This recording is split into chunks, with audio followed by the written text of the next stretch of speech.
రెండు తెలుగు రాష్ట్రాల్లో ఫేమస్ ఆస్ట్రాలజర్గా పేరు పొందిన వేణుస్వామి ఇటీవల తెలుగు సినీ తారలపై చేసిన కొన్ని వ్యాఖ్యలకు తీవ్రమైన ఆరోపణలు విమర్శలు ఎదుర్కొని ఇబ్బందుల్లో పడ్డారు. రాజమౌళితో సినిమా చేసిన ఏ హీరోకు లైఫ్ ఉండదు అంటూ ఉండడం కదా జాతకం అది. ఎందుకంటే ఆయన చేసే సినిమాలన్నీ షష్టాష్టకాలే. తర్వాత కొన్ని రోజులు సైలెంట్ గా ఉన్న వేణుస్వామి ఇక నుంచి తెలుగు సినీ నటులపై జాతకాలు చెప్పనంటూ ప్రకటించుకున్నారు. కేవలం ఇతర రాష్ట్రాలకు చెందిన సినీ రాజకీయ ప్రముఖుల జాతకాలు తెలియజేస్తానంటూ చెప్పుకొచ్చారు. అలాగే సినిమా పరిశ్రమకు చెందినటువంటి వ్యక్తిగతమైనటువంటి ఇక మీదట ఎలాంటి సోషల్ మీడియాలో చెప్పడం మానేస్తా ఉన్నాను. ఈ నేపథ్యంలో తనపై ఎంత ట్రోల్ చేసినా అంతకు మించి ఎక్కువ స్థాయికి ఎదుగుతానంటూ నన్ను ఎవరూ ఏమీ చేయలేరని ధీమా వ్యక్తపరిచాడు. ఎవరు ఎన్ని విమర్శలు చేసినా ట్రోల్స్ చేసినా పైసా ఖర్చు లేకుండా వాటి ద్వారా ఫ్రీగా పబ్లిసిటీ వస్తుందని తెలిపారు. చాలా రకాలుగా విమర్శిస్తా ఉన్నారు. ఆల్రెడీ నన్ను విమర్శించే విపరీతంగా ట్రోల్ చేస్తా ఉన్నారు.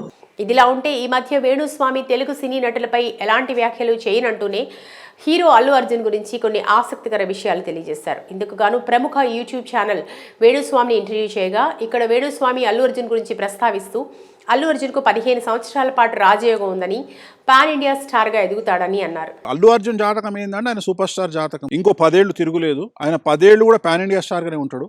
తాజాగా అల్లు అర్జున్ జైలుకు వెళ్లడం ద్వారా మంచి జరుగుతుంది కానీ ఎలాంటి ఇబ్బంది లేదని అన్నారు. ఆయనకు రాజయోగం ఉంది.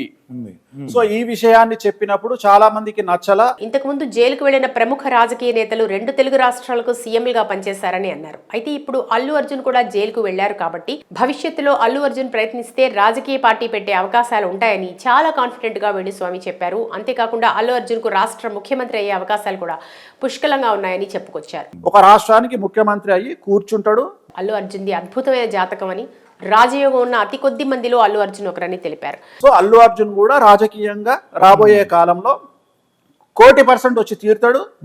పుష్ప సినిమాలో భార్య మాట కోసం సీఎం ని మార్చినట్లు, సినిమాలో ఎలాగైతే పెళ్ళాం కోసం ఫోటో ఇయ్యనందుకు సీఎం ను మార్చిండో నిజ జీవితంలో కూడా అల్లు అర్జున్ సీఎం అవ్వచ్చు అని 100% సీఎం కుర్చీలో కూర్చుంటాడని వేణుస్వామి పేర్కొన్నారు. ఈ సినిమాలో కూడా ఆ పెళ్ళాం బాధ పడలేకనైనా నిజ జీవితంలో సీఎం అవుతాడు. ఇక తాను గతంలో సినీ పరిశ్రమ గింగిరాలు తిరుగుతుందని చెప్పానని, అప్పుడు చెప్పినట్టుగానే ప్రస్తుతం తెలుగు చిత్ర పరిశ్రమ ఇబ్బంది పడుతుందని, మరి నేను ఆల్రెడీ ఆగస్టులోనే చెప్పాను కదా తెలుగు చిత్ర పరిశ్రమ గింగిరాలు తిరుగుతుందని.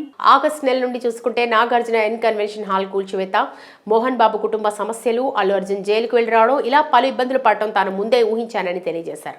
కన్వెన్షన్ కూలగొట్టడము, ఒక పెద్ద డైరెక్టర్, భారతదేశానికి పేరు తెచ్చిన డైరెక్టర్ ను టార్చర్ పెట్టడము, ఒక హీరోను. అంతేకాకుండా రాబోయే 2025లో టాలీవుడ్ మరిన్ని సమస్యలు ఎదుర్కొంటుందని అన్నారు. సో ఇంకా చాలా ఉన్నాయి, ఇంకా చాలా జరుగుతాయి. మొత్తంగా వేణుస్వామి చేసిన వ్యాఖ్యలు సోషల్ మీడియాలో మరొకసారి సంచలనంగా మారాయి. మరి అతను చెప్పినట్టుగానే భవిష్యత్తులో తెలుగు చిత్ర పరిశ్రమ, అల్లు అర్జున్ జాతకాలు ఎలా ఉంటాయో చూడాలి.